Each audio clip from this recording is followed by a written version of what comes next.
Hollywood, California, Monday, October 26th.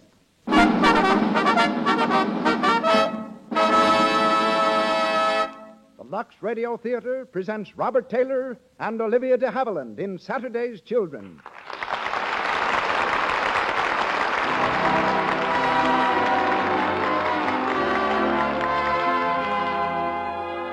Lux presents Hollywood. Our stars, Robert Taylor, Olivia de Havilland, Mona Berry, and Frederick Perry. Our guests, William Koenig, General Manager of Universal Studios, and Frank Richardson, Paramount Wardrobe Director.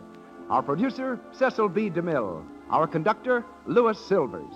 To our unseen listeners and to those who crowd our theater to the doors tonight, greetings from Lux, with a special word of welcome to the many distinguished Hollywood personalities whom I see among our audience.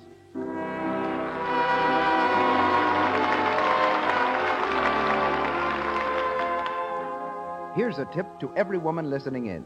Follow the examples set by all the leading motion picture studios and make Lux Flakes the official wardrobe care in your home. Wash your woolens, silks, cottons, rayons, and linens in Lux. They'll look like new so much longer, and since Lux Flakes do away with cake soap rubbing, and because there's no harmful alkali in these safe, gentle flakes, your clothes will wear so much longer. For appearance, for economy, always use Lux Flakes. And now, Hollywood's leading citizen comes to the microphone. Our producer, ladies and gentlemen, Mr. Cecil B. DeMille.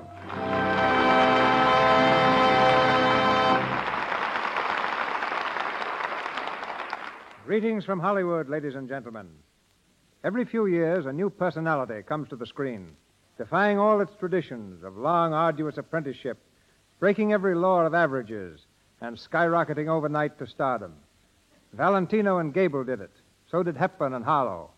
While today's favorites, Robert Taylor and Olivia de Havilland, are tonight's stars.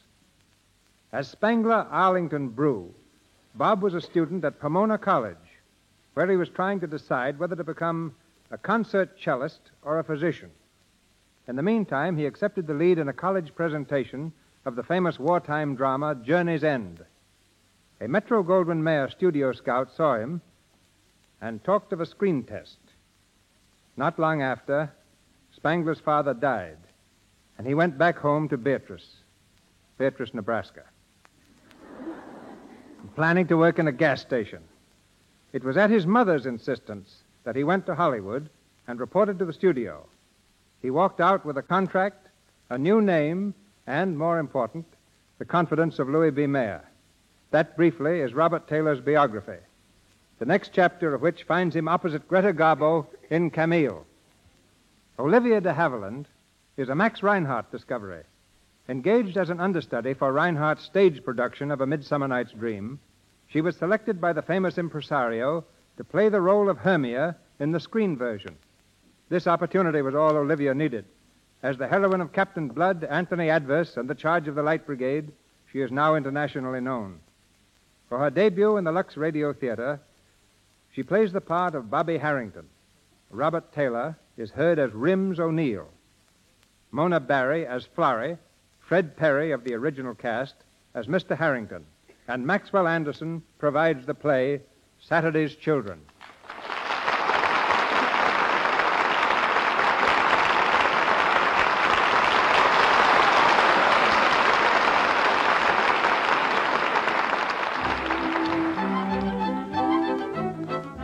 The title of our play comes from an old proverb which says Saturday's child works hard for a living.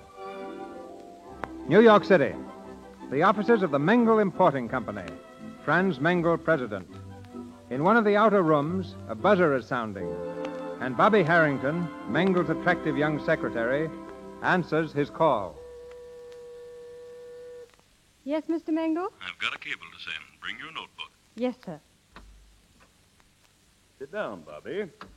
Just heard from Buenos Aires. They've got to have immediate word as to the man we're sending down and when he's leaving. It's a great opportunity, whoever gets it. That's just the trouble, my dear. I can't make up my mind between Keith, Warner, and O'Neill. You know all three men. Who's your choice? Oh, Rims O'Neill. Rims O'Neill. Strange name, strange fellow. Excellent man. Well, have him here in 15 minutes. You mean you're going to send him? On my recommendation? Well, why not? It was a toss-up. You settled it. Oh, Well, what's the matter, Bobby? well, nothing. I'm sure he's the best man, Mr. Mangle. But how long will he be in South America? 2 years, and if he makes good, perhaps indefinitely. Indefinitely. Yes. Now take this cable, will you, Bobby? Sending Rims O'Neill, assistant manager, Buenos Aires office. Wait a minute. Bobby, Yes? we'll all be working a little late tonight. I thought perhaps you'd let me drive you home. Well, I'd love to, but I've promised to meet someone. And spoiled my whole day. Lunch tomorrow? Splendid. Ah, that's better. You know, Bobby, you're really one of the... Oh, yes. Yes, of course, the cable. Very well. Unless you hear the contrary, O'Neill will leave New York August 24th. Regarding Santa's orders, be sure to give him your full...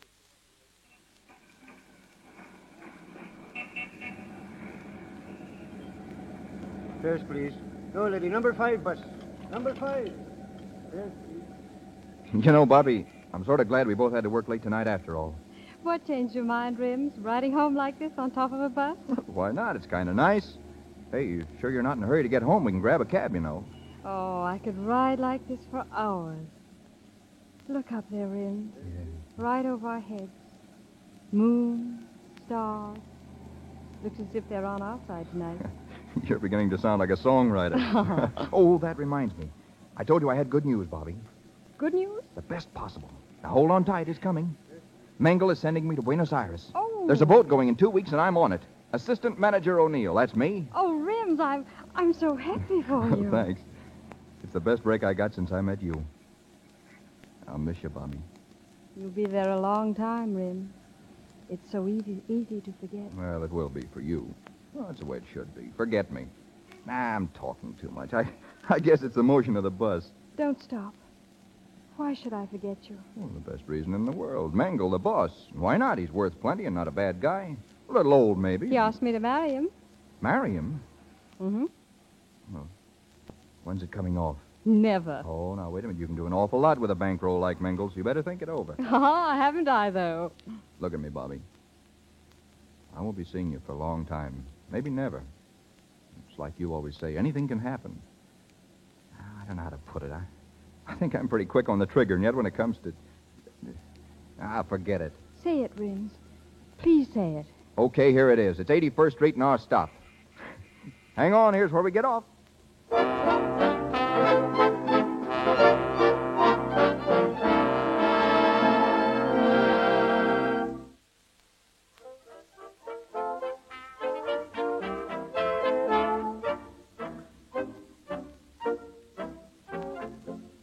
Selection you just heard was Oh My But, Goodness. Father, you Most don't For the understand. last time, Florrie, This program comes to you don't as a worry regular about Wednesday Bobby. night feature That girl over can this take care of station, herself. when we bring you the Better dance than you tunes can. of the most Yeah, popular maybe Rims O'Neill will bring her home on a bus like he did style last and night. interpretation. So But very we want you romantic. to What? write in, telling Oh, us which nothing. band you Oh, prefer and stop why. worrying.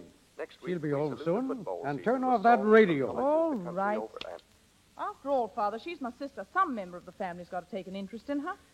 At times you're very droll, my dear. Florrie, I'm terribly fond of you. You're such an interesting girl. So little sincerity, so much curiosity. By the way, where is your husband? Willie's home. Minding the baby? Yes. I thought so. Poor Willie.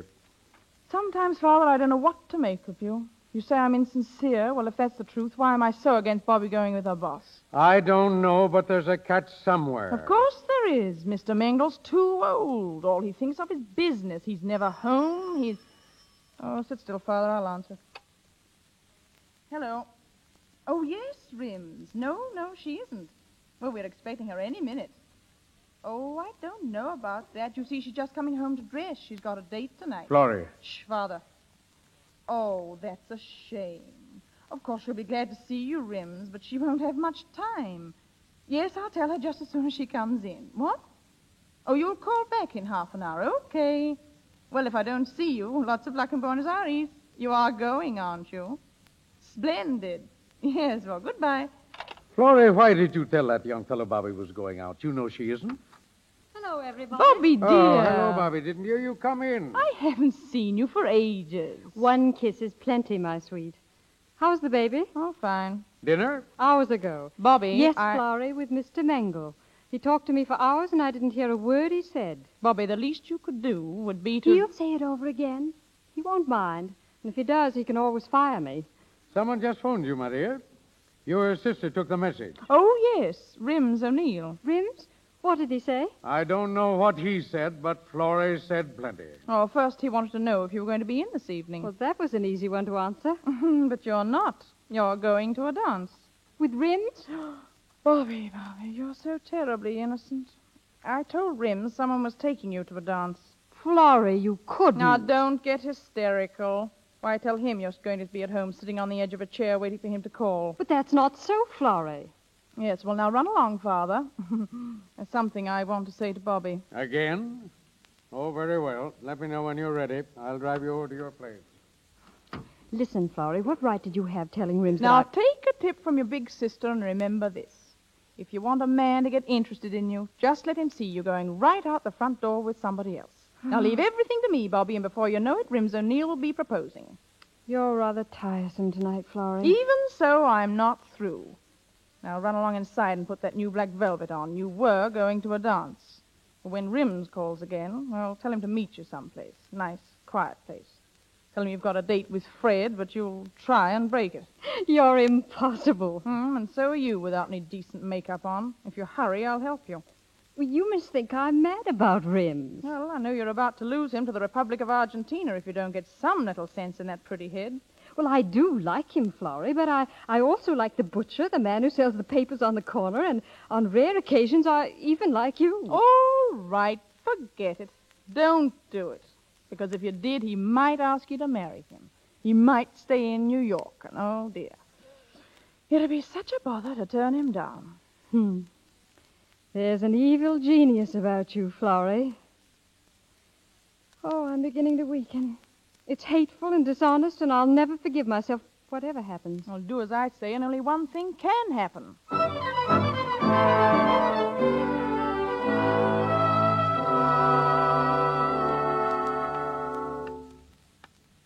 Hurry up, Bobby. You've been dressing for hours. All right, but you insisted on the black velvet. Florrie, stay away from that phone. Hello? Oh, hello, Rims. Well, I was, but... Yes, 10 o'clock? Oh, I'm quite sure I'll be able to break away. Oh, no, don't bother. I'll take a cab. Where? Sancho's? Splendid. Goodbye, Rims. Well, you heard, Florrie. Sancho's at 10. I'd better leave now. Well, let me look at you. Yes, you're really a beautiful girl in velvet. I'll say goodbye to Father. Oh, just a minute. Darling, if the dress should fail, and if you knew just half a dozen sentences that would make Rims propose, would you say them? Of course I wouldn't. Well, Florrie, he's sailing Saturday. Well, it's so easy. Look, dear, I'm writing it down. Can you read my shorthand? I, too, was once a struggling young secretary. Yes, I can read it. Then you're going to take this little card and put it in your purse. And when you're in some nice, secluded corner in Sancho's, you're going to open your purse for a handkerchief. And then you're going to leave the purse open so you can see the card. Oh, Flora, you're priceless. I'm beginning to enjoy you. Well, now for the bylaws. Rule number 1, remember to cry. Well, I can't cry on order. Oh, yes, you can, my dear. He'll ask you what's the matter, and then you'll say these words written in my fine Italian shorthand. Oh, I'm so tired of everything, Rims, and I'm afraid I'm not very good company. And he'll say, oh, yes, you are, at which point his arms will go round you. Nothing to it, is there? You know, it gets easier all the time. You just turn your face away and say, Rims, dear, sometimes you're the only person in the world I can talk to, and sometimes I can't bear to talk to anyone else. I'll do nothing of the sort. Then you continue, Bobby, watch me while I write this, won't you? You say, Rims, don't you ever get tired of poor me, ever? And then he'll say, never. Very simple. Of course. You're such a darling, Rims, and it's going to be so awfully hard. What is? That's just what he'll say. What is? And you'll reply, well, marrying somebody else. Now, that'll shock him for a few seconds. Bobby, are you getting married? Oh, Rims, a girl has to get married sometimes, you know, while she's got a chance. Florrie, when you die, I'm going to have you mounted for the museum. Well, I'm not through yet. Listen. Rims will ask you how many proposals you get in a week. Or some variation on the theme. Yes, and your response is, I've had 2 proposals every other week for 2 weeks or something, and he'll look at you soulfully and whisper, now, kid, you don't mean you're set to marry somebody, and you'll say... Oh, no, I won't. Oh, yes, you will. And you'll say, Fred or Bill or Johnny wants me to marry him, and he's awfully in love with me, and I don't want to go on working forever. Whereupon Rims comes through with the closing lines, well, Bobby, if you're getting married this season, why not marry me? And there you are. He'll never say it. Why not? Because he isn't a sap, for one thing. And for another, it isn't fair, and I wouldn't do it. My darling, how do people get married? I don't know. I'll say you don't. Here's the card, and don't forget to cry, Mrs. Rims O'Neill.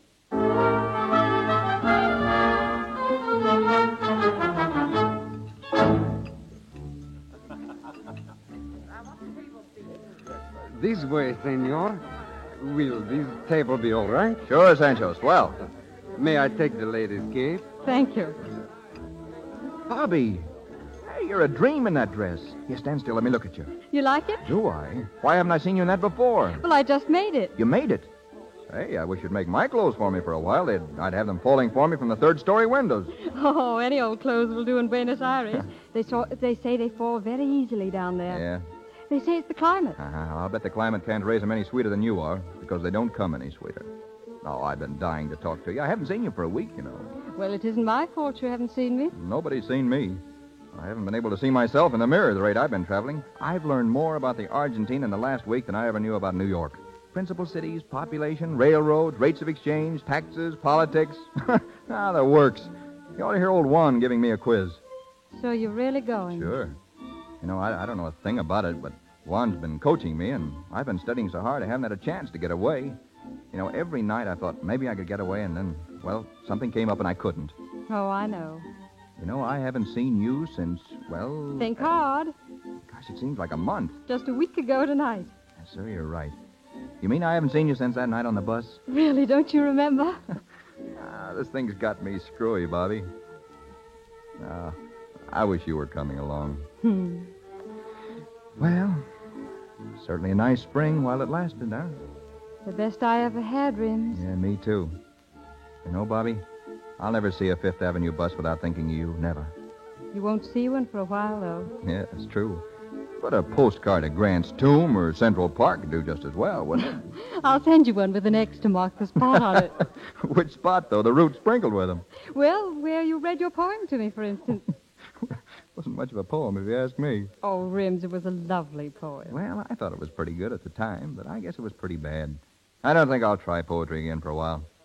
Not till you fall in love again, I suppose. Well, no, I guess not. Well, anyway, it's the only poem anybody ever wrote for me. When Bobby comes to the office, the boss takes off his frown. She wears a coat of powder blue and a powder blue gown. She sits upon her office chair.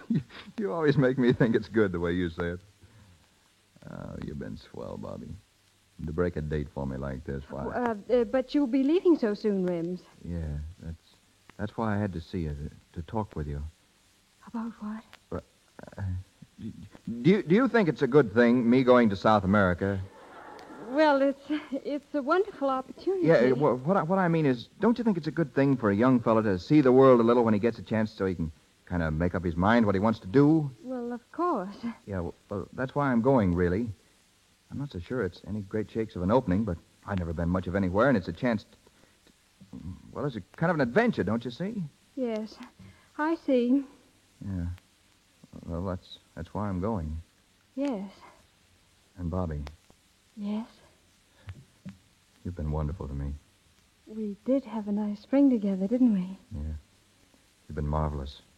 Well, it's summer now. Bobby, could I kiss you just once? Oh. Well, if you wish. Perhaps we better run along. Where's my purse? Oh, well, here it is. But it's so early, Bobby. Well, What? Bobby, you're crying. Oh, Rims, I'm so tired of everything, Rims. I'm afraid I'm not very good company. Oh, yes, you are, Bobby. Oh, Rims, dear. Yeah? Rims, sometimes you're the only person in the world I can talk to. Sometimes I can't bear to be with anybody else. Oh, gee, Bobby. Oh, you're such a darling. Well, I wouldn't say that. Oh, but you are. And it's going to be so awfully hard. What is? Marrying somebody else. You getting married? Well, oh, Rims, a girl has to get married sometime, while she's still got a chance. Yeah, I suppose you get chances, all right. Yes. Lots of them, I suppose, huh? Well, I've had 2 every other week for 2 weeks. Say, look here. You don't mean you're making up your mind to marry somebody in particular? Mengel? Oh, no, Rims. Fred wants me to marry him. He's awfully in love with me, and I don't want to go on working forever. Oh, I see. I didn't know you felt that way about it. Well, I don't really. I was just joking. We better go. I wouldn't marry anyone. No, not even you. You wouldn't? No, I wouldn't. Oh, yes, you will. I mean... Do you want me to? Oh, there's nothing else I want more. Oh, Bobby. But you're going to South America. South America. No, darling. Somebody else can go to South America.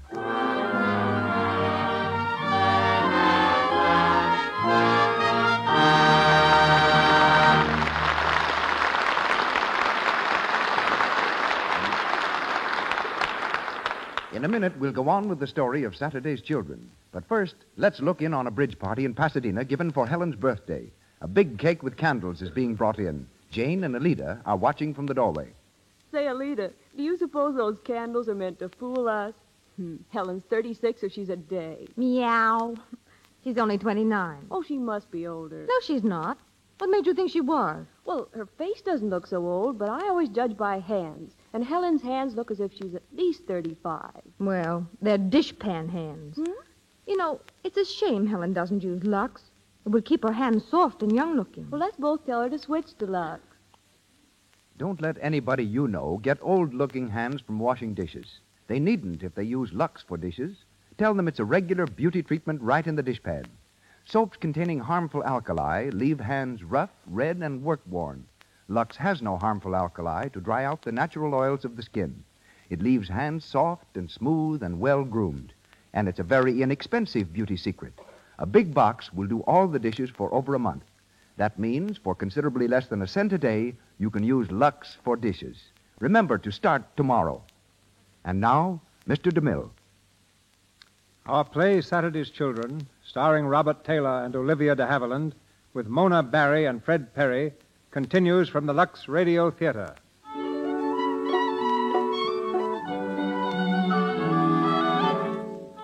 Four months have passed since Bobby put Florrie's scheme to its test, made Rims forget all thoughts of South America, and led the willing groom to the altar. We find the couple in their little apartment in mid-Manhattan. Supper is over, and while Bobby washes the dishes, Rims searches for a cigarette. Hey, Bobby, see my cigarettes around? Poor Rims. You are helpless, darling. There they are. Oh, thanks. Hey, there's only one left. Well, this morning you said you'd bring home a carton. Forget? No, I didn't forget, only I was running so low in cash that... But you got paid today. Well, it's all right, honey. Don't bother. Rims, I don't understand. You never seem to have any money. Well, the truth is I made a couple of football bets. Well, I lost. Oh, Rims. Rims, we've got to stick to our budget or we'll never come out even. I went over everything this afternoon. Here it is, Rims, the treasurer's report, and you've got to read it. You see, we get $260 a month. Here, let me see that thing a minute. 60 for rent, 35 groceries, 45 on the furniture, 20 my allowance, 14 insurance, and light, gas, ice. Leaving exactly $66 a month. 66? Hey, darling, you're marvelous. Well, I didn't say we could save that much. We've got to have clothes and pay the dentist. But if we don't use some kind of system, it's just going to keep on disappearing. Rims, I'm going to keep note of every cent I spend. Now, if you do the same, well, we can go over it every night and... Yeah, it looks like a lot of swell evenings ahead of us. Oh, please, Rims. Now, wait a minute. You mean you want me to make account for every penny I spend? Well, must you look at it that way? Well, that's what it amounts to, isn't it? Well, I guess that's that.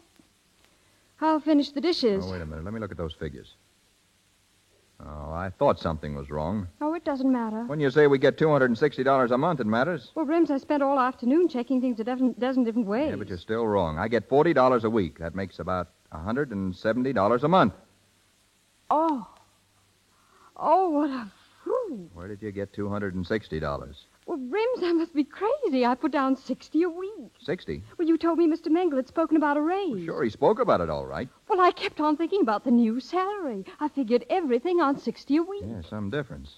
Oh, there's just no use, Bobby. Every month we take in $170 and spend $183. Oh, Rims, I wish I hadn't quit my job. Well, we both couldn't work in the same office after we got married. Well, other people do. It wouldn't have mattered. Nothing doing. You'd say I wasn't man enough to support my wife, and they'd be right. But it would double our income, Rims. Don't you see how easy it would be if I took my job back? Double our income. I know that. I know you were making as much as I am. What do you want me to do about it? Rims. Now, get this straight. I won't have you sitting in Mengel's private office all day. It was bad enough before we got married. Don't talk to me like that, Rims. Don't talk to me like that. You're my wife, and you'll do as I say, or... How I loathe that word. What word? Wife. I won't be a wife. It sounds fat and stupid. I wish we hadn't gotten married. Oh, so that's it. I wish you'd gone to South America. Not half as much as I do. Rims. Oh, you don't like to hear the truth, do you? Well, I've had enough of this. I'm going, see? I'm going out alone.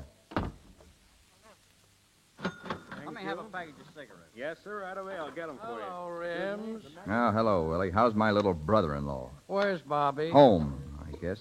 Well, what's the matter, old man? Something wrong? Anything wrong for a man to go for a walk and stop in at the corner stationery store to play a game of pinball? Well, is there? I'm sorry. I just stopped in at the cigar counter. I thought I'd say hello. All right, hello. Well, if there's anything I can do... Yeah, there's plenty you can do. You and that wife of yours. Keep away from my home. Keep away from Bobby. You don't have to talk so loud, Rim. I guess I'm going nuts. No, I try to reason with Florrie. We shouldn't drop in on you so much. Yeah, last night and the night before and the night before that. I know. I guess Florrie's kind of inquisitive. You don't have to apologize. It's not your fault, Willie. Well, thanks, Rims. If it isn't her father or her mother or Florrie or you, then it's money. If I was only in Buenos Aires, I'd have a home and servants. I'd have a car. What's the use? Is the family so bad, Rims? Well, no more than my family would be, I guess. Well, take it easy, Rims. No, I went through the whole thing. I know. Besides, I got a kid. And a decent job. That'll come, too. Maybe. Last week they gave a party for a man in the office. Al McIntyre. He got me my job. But could I buy a ticket? No. A ticket cost $5. How do you think I felt walking in the office the next day? $5, Willie. 5 measly bucks that had to go to pay the rent. Well, I guess it's just as hard on Bobby, Rims. Yeah, don't you think I feel that, too? She's changed, or I've changed. I can't understand it. All day long I think about her. Think how swell it's going to be to go home and be with her alone. Then when I get home, all I see is bills and relations and a sink full of dishes. That isn't swell, Willie. That's just a flat. And Bobby and I are just two ordinary married people. Then I do what I did tonight. Make a mess of things. Shoot the works. But I can't help it. I hate it, Willie. I hate it. I know, Hey, but yo, calm yo, down. Now, I think maybe take you better it get out of my easy. store. I should you hear your troubles. Nah, I got my own troubles.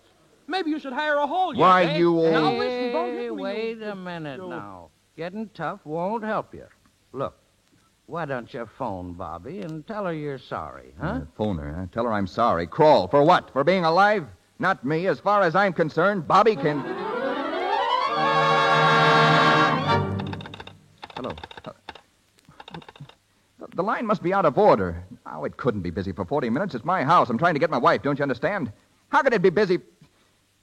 All right, never mind. Forget it. I said forget it.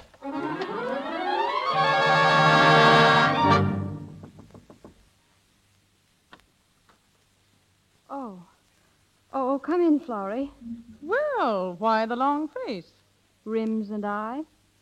Another battle. I thought perhaps it was he coming home. Oh, who won this time? Well, I'm afraid we both lost. Don't smile, Florrie. It's not funny. You child, it is funny. You're just going through a period of adjustment. Willie and I are nearing the end of our period of adjustment. Willie still struggles faintly. Well, if that's marriage, Florrie, I don't want to be married. This bickering, it just about kills me to quarrel with Rims. Oh, Florrie, I don't know what to do. He's the one you wanted. Now he's yours, so why worry about it? But it can't go on like this. He'll leave me or I'll leave him. Then there's only one answer left. I wish I thought there was. One answer left. There is. A child. But if we can't get along now... Well, it'll make you so much more important, don't you see? Oh, I don't want to be important. Not to Rims? Only to Rims. And as long as Rims has only you, well, he's really free. But just you tie him down with a family, and he'll stay. Willie used to have all the answers, but not anymore. Not since the baby. But to keep a man that way, it's terrible. Oh, it's been going on for a long, long time, my dear, and it works. He'll be humble and happy. It's another scheme, like the questions you wrote down on a piece of paper. It worked out, didn't it? Yes, only I wish I'd never done it. Well, it was the only way you could get Rims to marry you, and you know it. Now, I tell you, the only way you can hold him is Don't to... get up. It's just the old man. Door's open. I came in. Oh, hello, Dad. Where's Mother? Too tired. Went to bed. Well, Grandpa, aren't you going to sit down? Yes, and leave off that grandpa stuff. Why, you precious old dear, ashamed of being Grandpa? Wait till you're a grandma and see how it feels. Well, Bobby, I must run along. Not so soon, Florrie. Yes, I really must. Well, good night, Bobby, and don't forget. Good night. Bobby. Bobby, there's something wrong. I saw it last night when I was here and the night before. What is it? Then it's as plain as all that. Well, It's Rims. It's us, Dad. It's money and dishpans and bills, and somewhere under the heap of Rims and I, and pretty soon we'll never be able to find each other again. Bobby, if you and I had only talked that night, the night before you two decided to get married, What would you have said? that you're too young to get married. You haven't had any fun yet. He hasn't money enough to support you. Why should he support you? You're his economic equal. Perhaps I should have gone on working. But if I had, I might have lost him. Not as surely as you're losing him now. It used to be a love affair, didn't it? Yes. Now, what is it? Grocery bills, mostly. I'm sorry. Father, if a woman has a husband and she wants to keep him all her life, then isn't a child the best thing, isn't it? Bobby. It's true, isn't it? Oh, yes. It will hold him. And you, too. You don't understand me, Father. Bobby, what's happening to your honesty? Oh, I'm young and foolish, and Rims is everything in the world to me, and I'm afraid I'll lose him. Think it over, Bobby. Think hard.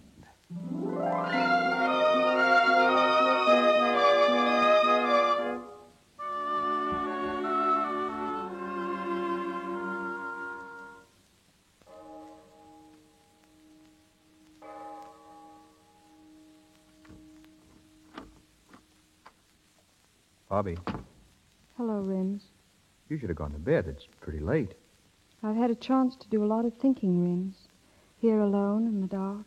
Bobby, please, I tried to get you on the telephone to say how rotten I felt about what had happened. They said the line was busy. I guess that's pretty hard to believe, isn't it? The line was busy, Rims. I was speaking with Mr. Mengel. Mengel? Yes, he offered me my old job back. Yeah, well, no wife of mine is going to work. I know you said that before. But I've been thinking about what he told me and what Florrie told me. Oh, so she was here again. Well, I'm glad I kept walking. And what Dad told me. Bobby, hadn't we better turn in tomorrow, maybe? It's got to be now, Rims.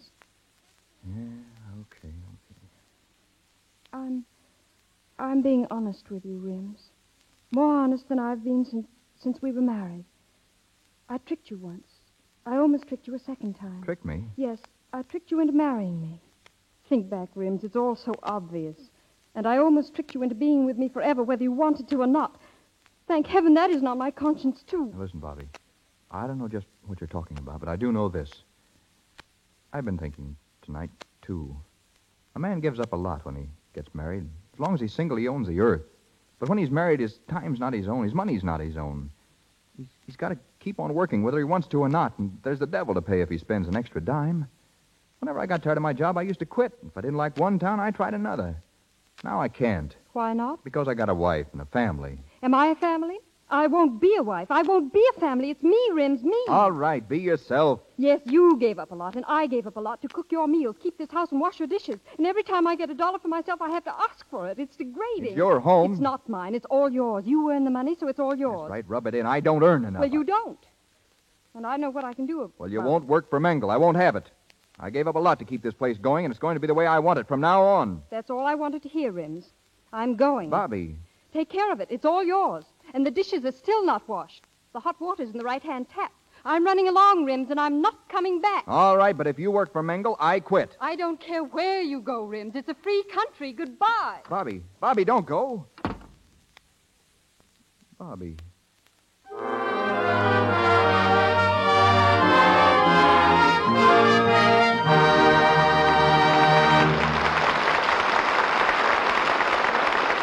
We pause for station identification. This is the Columbia Broadcasting System.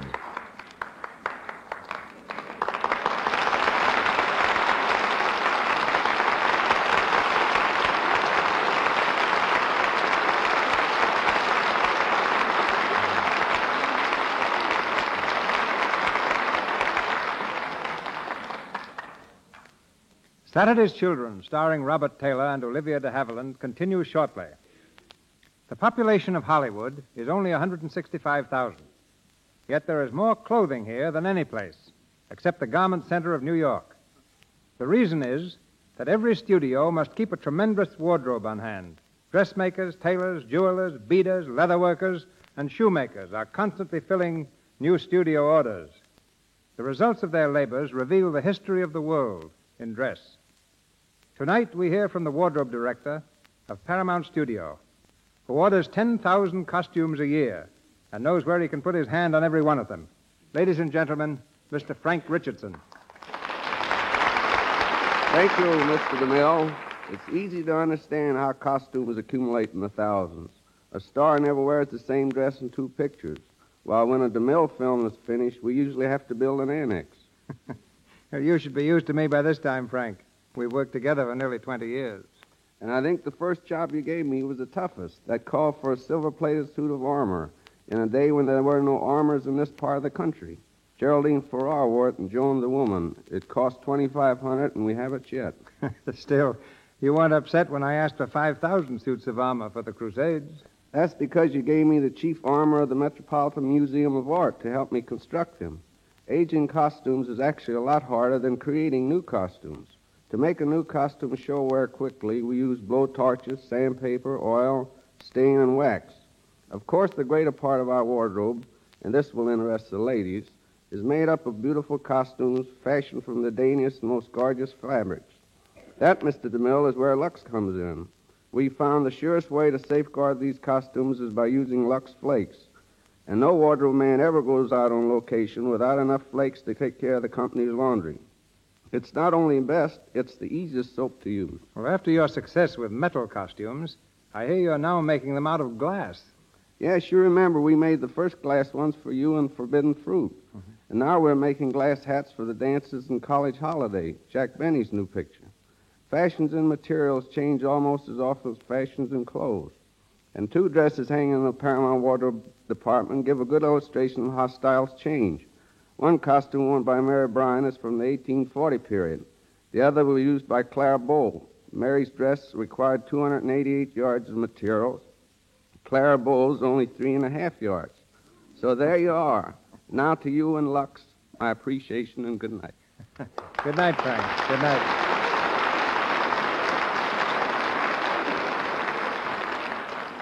Robert Taylor as Rims O'Neill and Olivia de Havilland as Bobby Harrington continue now in the Lux Radio Theater presentation of Saturday's Children.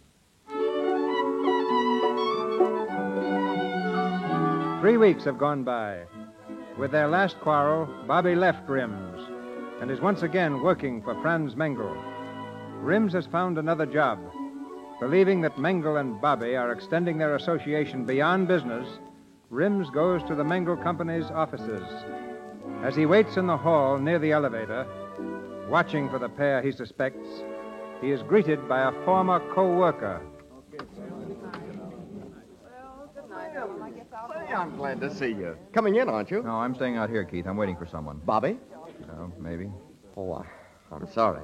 You know, we miss you around here plenty. One of the boys said you got a job right after you quit. Yeah, same kind of job, same salary. Guess I was lucky, though. Oh, there goes Mengel. Say, he'll be glad to see... Yeah, there goes Mengel. Mengel and my wife. That's what I came to see. I'm sorry to tear away from you, Keith. I'm taking the next elevator.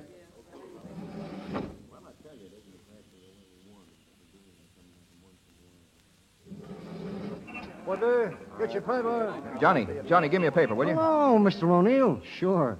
Like old times having you for my customer again. Johnny, did you see Mr. Mengel come out of the building? Yeah, sure. There's his car over there, just pulling it out. I guess you just missed it. Thanks, Johnny. No, I haven't missed him. Hey, taxi. Cab, sir? Yeah, that gray sedan with the chauffeur. Follow it. Yes, sir.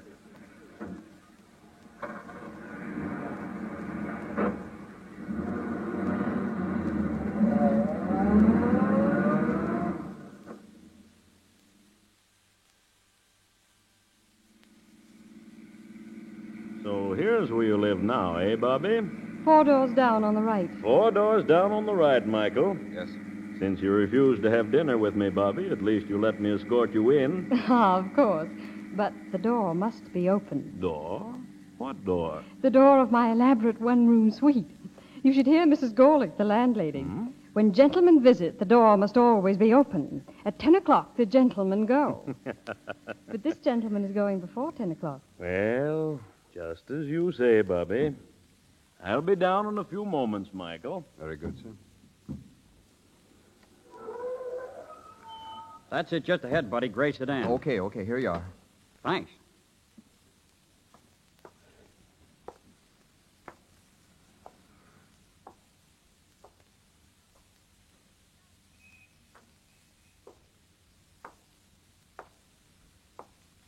Well, Rims.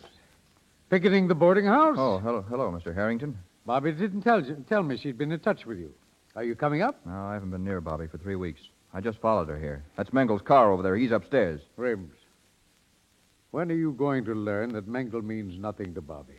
Nothing more than a good friend. Well, I've seen what I came to see, Mr. Harrington. Guess I'll be going. If you just wait a second more, you'll see that car drive away. What do you mean? I mean that Mengel brought my daughter home and is leaving. There he goes now. Rims, did you ever think you may be underestimating Bobby? You think I am? Well, maybe I'm underestimating you. I suppose you figured I was enjoying myself. My wife's left me. Now's my chance to step out. Well, why not? She does. That's funny. Yeah, very funny. Because if there was one thing in the world she wanted, it was you. I know. Listen, Mr. Harrington, I called her up. She said she can't see me. Then I tried to forget her, but it wasn't any use. I don't want anything else in the world except Bobby, and she's gone. She doesn't need me. She's having a good time. Yes? Yeah, last night I hung around the office, same as tonight. I had to see her. And what happens? She comes out with Mengel. They went to dinner. I saw them, then came back here, chauffeur and all. He went away pretty soon. I don't know what's the matter with me. I used to have a little sense about girls, I mean. Now I act like a stupid dummy. You don't know what it's like. Oh, don't I, though? You're lucky, Rims. You don't know how lucky you young fellows are. When a man's young, he makes love. When he's middle-aged, he makes money, or tries to. And when he's old, well, he makes his soul. I never could make anyone to speak of, and I know it's about time I made my soul, but I'd rather be young and make love to a girl who was in love with me. There's nothing like it. Well, if she were in love with him, she wouldn't have gone away. You went away too, Rims. Maybe she left you because she was in love with you. Maybe. Where are you going? Oh, I don't know. I'll be back, I guess. I thought I had this thing all figured out. I'll have to begin all over again. I'm going up to see Bobby now. Join me a little later. I want to speak to her first. She was too proud to see me, Mr. Harrington. You speak of pride. Rims. Rims. Good night. Ah, you poor fool.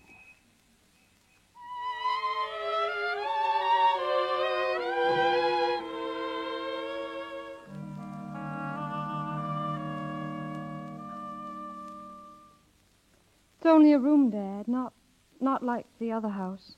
But it's not too bad. Of course not. I lived in a lot of these places before I was married, and they haven't changed the carpet on the stairs of any one of them. Well, it's a good place to be alone in. That's what I wanted. Well, almost 10 o'clock. Well, Bobby, your old room at home is waiting for you anytime you're ready. Oh, I can't go back, Dad. I'll be right where I started, all over again. At least you could close your door there. The landlady insists I keep this open. She still doubts I'm your father. Yes, upstairs, where the door's open. Thank you. Dad, did you hear? Rims. It sounded like Rims. Hello, Bobby. Hello, Rims. Well, my boy, I'd like you to meet a nice girl. My daughter, Mr. O'Neill, a working girl. But she has class. Well, now, if you'll excuse me, Dad. Good night. Good night, Father. I guess you wondered how I found you. No. He didn't tell me. I followed you here, you and Mingle. Oh. Is that why you're here now? No. Then what is it? Oh, I don't know, Bobby. I guess it doesn't matter. That's just what does matter. Yeah? You might at least sit down. Thanks. I hear you have a new job. Yes. How's it going? Okay. Jobs are all pretty much alike. Yeah, sure they are.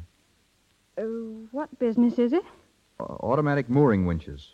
Oh, yes. Are many of them used? What?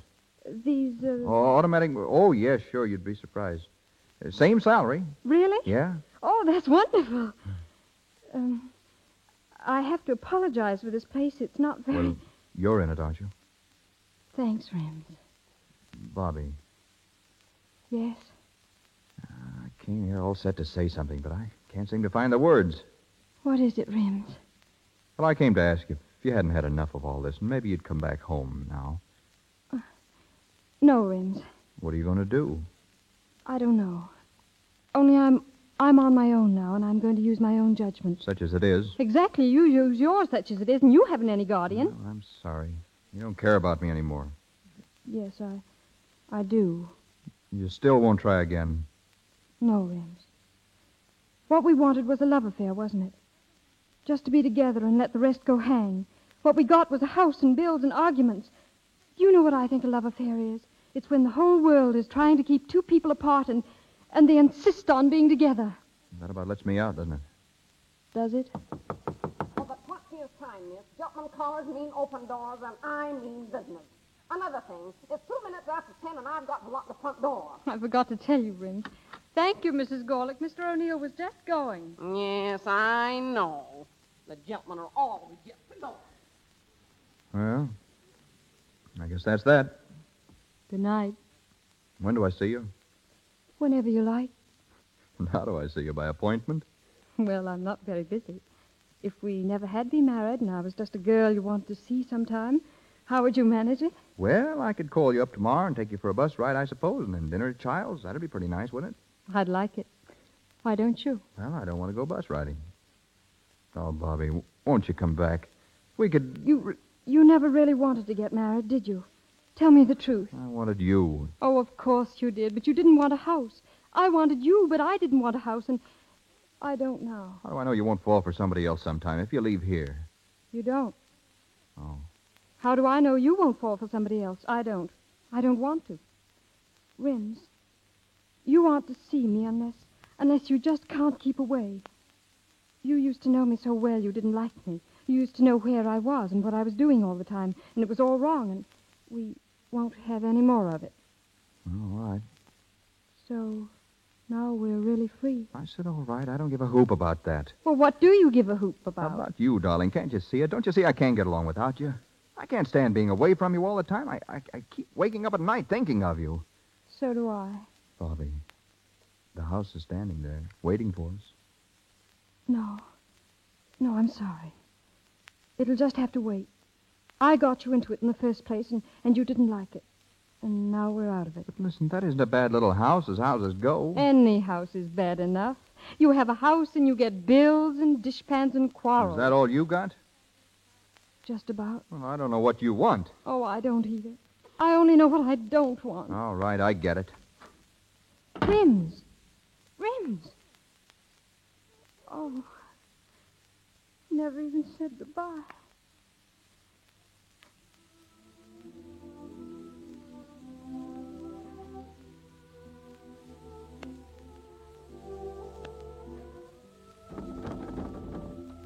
Oh. Rims, come in off that fire escape. Okay. You know, I was just thinking, it's pretty early, and if you wanted to, we could take a bus ride. We used to take bus rides a long time ago. I'd love to, Rims. Bobby, What's going to happen to us? Are we going to get a divorce? If you like. Will you marry me again if we do? Oh, Rims. Oh, Rims, darling. Would you try it all over again? With you, Bobby? Sure. We don't want a house, Rims. We don't want anything, only ourselves. That's about all we have left, Bobby. Only ourselves. Oh, Bobby, darling. There's one thing more that may be left if we hurry. What more could there be? A seat on top of a bus for two.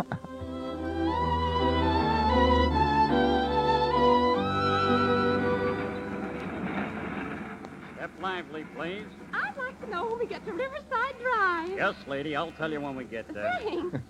Sort of like old times, Bobby, isn't it? Oh, Rims, darling, what happened to us? We've learned so much, Bobby. They'll never happen again. Rims? Yes.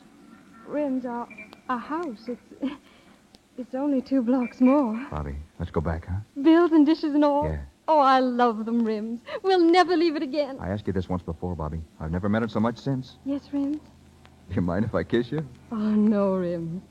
Put your arms around me and don't ever take them away as long as we live. No, darling, not as long as we live. Conductor! Conductor! Yes, lady? They're actually kissing each other. It's a disgrace. Stop it at once. Oh, let them alone, lady. Wait till they've been married for a few months. They don't know what it's all about.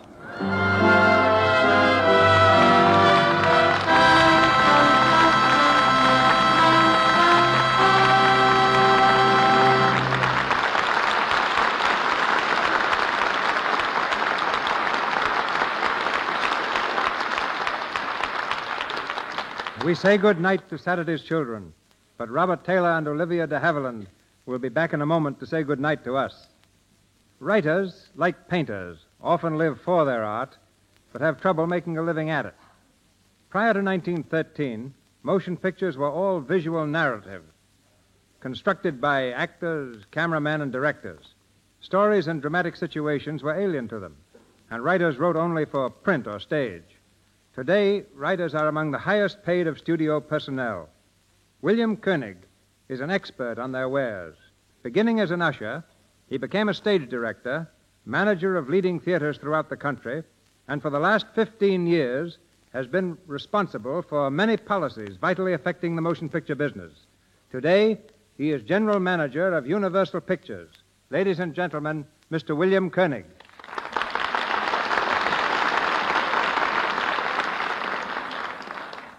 With motion picture producers paying anywhere from $1,000 to $100,000 for a single story, it's no wonder that every writer tries to point his pen toward Hollywood. But the very fact that these tremendous prices are paid is the best indication of the urgent need for good material.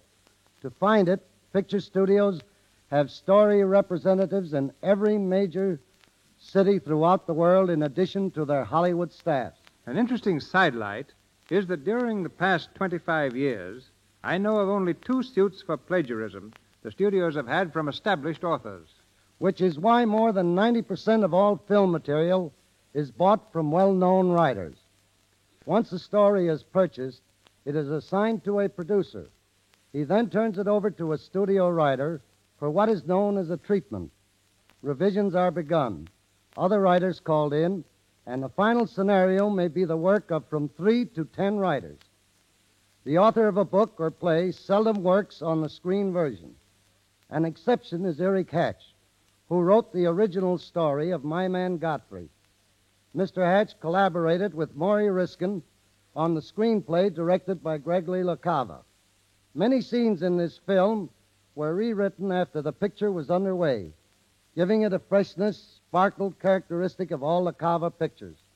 Comedies take the longest time to prepare because they're good, prove very successful moneymakers. A screenwriter must put as much action into 70 minutes of film as you would see in a stage play lasting 2.5 hours. In radio, the time element is still more pressing, and the great job being done by Mr. DeMille and the Lux Radio Theater has won the respect of all Hollywood. Along with stories, our other big need is always for new talent. We're trying something new at Universal by going in for promising young players on a large scale. Of our 100 contract players, 75 have never been before the camera. One of them is Deanna Durbin, only 13 years old and already a sensational success on the air. She will be featured in our new film, Three Smart Girls, with Barbara Reed and Nan Gray, each only 17 years old. Robert Taylor was barred by Universal from Metro-Goldwyn-Mayer for a leading role in Magnificent Obsession, directed by John Stahl. We're proud to have contributed to the success of this young star, who has become one of the most popular personalities on the screen since Valentino. Bob came to pictures from college, and I feel confident that the next few years will find universities actively training students not only as actors, but as writers, directors, and technicians. Many thanks to you all, and good night. Good night, Mr. Kenny. Good night, sir.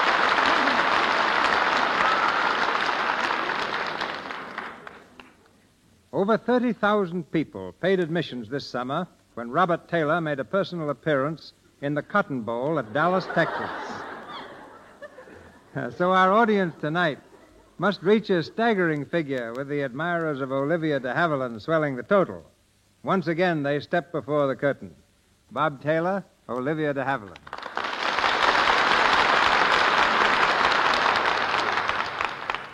Thank you, Mr. DeMille, but Bob's the one to do the talking. He used to win prizes for oratory. Yes. There's one neat little number I once orated called The Peculiar Position Held by School Teachers in Public Society. I think it began something like this. Cut. We'd much rather hear you play a cello. I guess you've never heard me play the cello. Well, no. The fact is I left my cello in my other suit. Well, then tell us how it feels to be a big romantic hero. What is this? It looks like a conspiracy to embarrass Taylor. No, not at all, Bob. Not at all. I hear you get more fan mail than anyone in Hollywood. We've had to hire 4 secretaries to handle it. Oh, please come now. I'm just a small-town boy. I know, from Philly. I'd call Philadelphia a big town. Besides, Bob's from Nebraska. Well, I was born in Philly with an F. Philly, like a little mare. Oh, yeah, one-horse town, huh? Yes.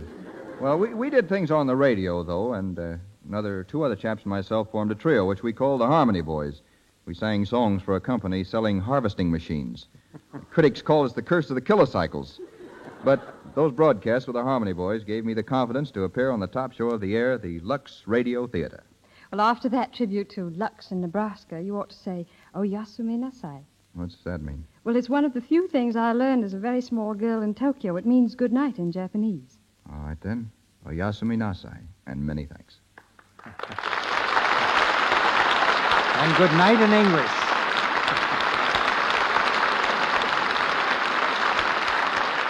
Thank you, Mr. Haviland and Mr. Taylor. Ladies and gentlemen, this is your announcer, Melville Ruick. Mr. DeMille tells us of next week's program shortly.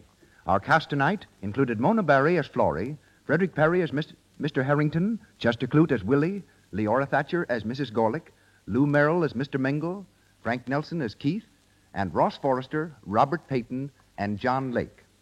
Mr. Haviland appeared through courtesy of Warner Brothers, Mr. Taylor, Metro-Goldwyn-Mayer, Mr. DeMille and Mr. Richardson, Paramount, Mr. Koenig, Universal, and Mr. Silvers, 20th Century Fox, where he composed the musical arrangements for their new football film, Pigskin Parade. And now, Mr. DeMille. For many months, I've looked forward to presenting on this program the star of my new picture, The Plainsman. I'm happy to announce that next Monday night, the Lux Radio Theater brings you Gary Cooper in a radio dramatization of one of his greatest successes, The Virginian. Adapted from Owen Wister's famous novel, the play will feature Charles Bickford, Helen Mack, and John Howard.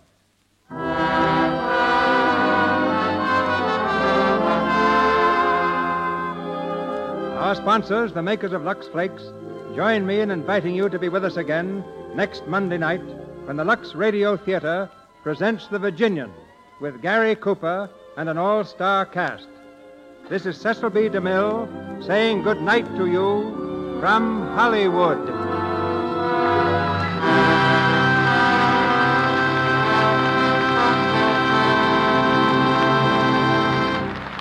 This is the Columbia Broadcasting System.